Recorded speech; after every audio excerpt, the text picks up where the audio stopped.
উফ বাবা, কতদিন ধরে গরমটা চলছে বলো। সেই বৃষ্টি আসবে কবে থেকে শুনছি, কিন্তু বৃষ্টি আর হয় না। সকালবেলা উঠে দেখো আমার টগর ফুল গাছে কত ফুল হয়েছে, সেটাই তোমাদের দেখালাম। মাটি দেবো ভাবছি টবের মধ্যে, সেটা আর দিয়ে ওঠা হচ্ছে না। আর আমার এটা চাইনিজ টগর ফুল গাছ। তো এই ফুল গাছটা সকাল সকাল ফুলগুলো পেড়ে না নিলে সেরকম শুকিয়ে যায় রোদে। তাই জন্য ওগুলো তাড়াতাড়ি করে পেড়ে নিয়ে ঠাকুরের চরণে দিয়ে দেবো।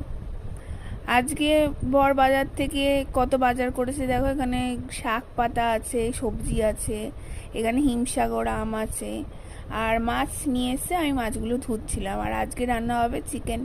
আর কি কি মাছ এনেছে দেখো, ইলিশ মাছ আছে, আর পোনা মাছ আছে, পোনা মাছের অল্প একটু ডিমও আছে, আর লোটে মাছ এনেছে। এগুলো সব ধুয়ে আমি ফ্রিজে ঢুকিয়ে রাখবো এখন।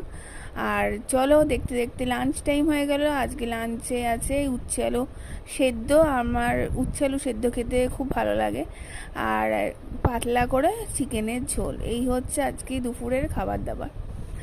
তো আমি আপাতত প্রেগনেন্সিতে এখন কাজ বাজ করতে পারছি, একটু কষ্ট হলেও করতে পারছি। আর রাত্রে আজকে তন্দুরি অর্ডার দিয়েছিলাম, চিকেন তন্দুরির সাথে রুটি দিয়ে খেয়েছিলাম। একটু বাইরের খাবারটা বেশি হয়ে যাচ্ছে, কিন্তু কি করব, আমার না একটু খেতে খেতে বাইরের খাবার খেতে ইচ্ছা করে। মানে স্পাইসি জিনিসপত্র।